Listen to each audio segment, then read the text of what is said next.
Ayan, shout out. Shout out mga ka-59, kabaro. Paano ba mag-apply sa cruise ship ng security guard? Dapat ka-59, mayroon ka ng experience sa security. Dapat may experience ka security na galing ka sa hotel o di kaya sa airport o di kaya sa resort o di kaya galing sa seaport o di kaya galing abroad, galing land base.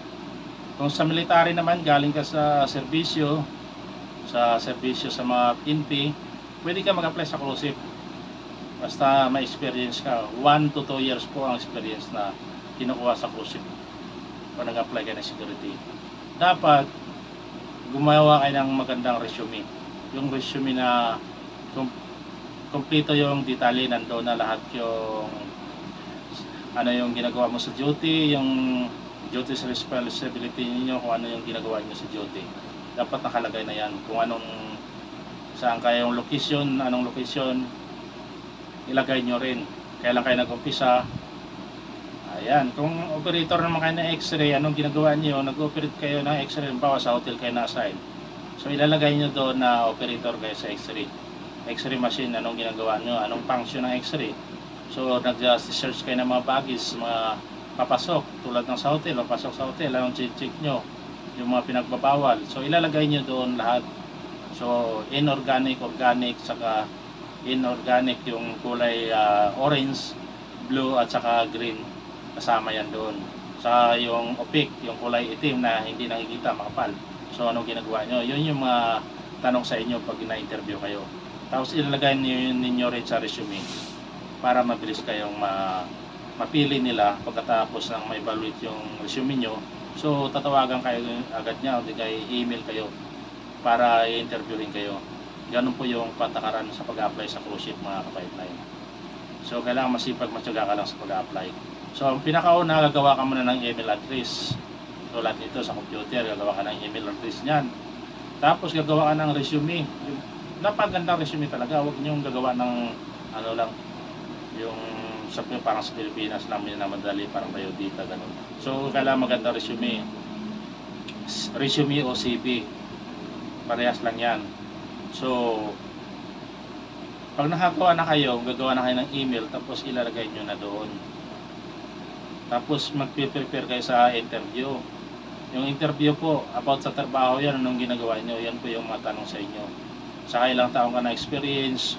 So yung mga na-encounter mong pinakamahirap na na-encounter mo na madali mong na-solve. So yun yung mga tanong sa inyo mga 59. Sana nangarap mag-apply sa barko.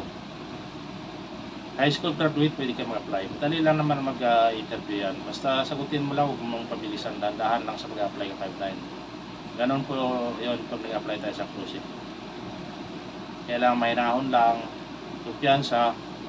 Huwag kayong mawala ng pag-asa pag nag-apply kayo. Tiwala lang sa sarili para magtagumpay kayo mga 59. Ganon po pag nag-apply tayo sa barko.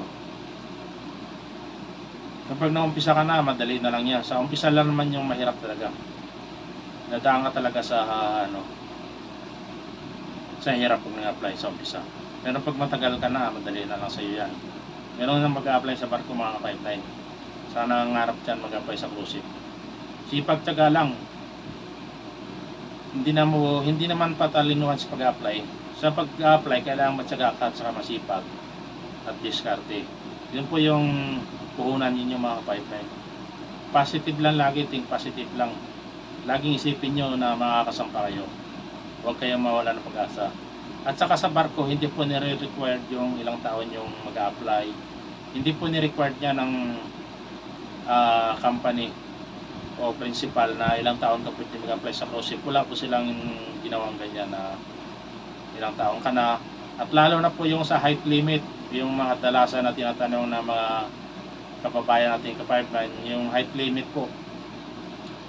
Yung height limit po, wala pong required sa cruise ship yan. Sa pag-apply mo sa cruise ship. Hindi po required ng company na magkaroon ng height limit po. Kaya sa nagtatanong dyan na ano ba height limit, wala pong required po. Sa nangarap mag-apply, hindi po require yung height limit po sa pag-apply. Importante sa pag-apply, may experience kayo. Experience po, 1 to 2 years po. Kung nasaan man kayo galing. So, 1 to 2 years po, pwede kayo mag-apply. Kailangan may ano lang kayo, experience 1 to 2 years, tapos mas maganda kung galing kayo sa hotel o di kayo sa airport o di kayo galing sa resort o di kayo galing sa seaport o di kayo land base o di kayo sa military service, sa PNP service. Ayan po, pwede kayo mag-apply sa cruise ship. At saka yung mga gusto po mag-apply ng mga waitress, waiter po, housekeeping, ayan, kahit high school graduate, basta may experience kayo sa mga hotel, pwede kayo mag-apply, lalo na sa mga housekeeping. So kailangan masipag, matyaga ka lang para magtagumpay ka. Huwag kang mawala ng pag-asa sa pag-apply. Matatanggap din kayo mga kabaro ka 5-9. Kahit high school graduate, pwede kayo mag-apply. Ayan. Kaya kailangang sipag, tiyaga at kailangang think positive lang para magtagumpay kayo sa pag-apply mga ka-5-9 kabaro. Ayan. Ayan lang po yung mga message ko sa inyo, mensahe ko po, mga tips. Abangan nyo yung mga sunod ko pa mga video. Bibigyan ko pa ng kakaibang tips. Okay, thank you mga kabaro ka 5-9 kabayan.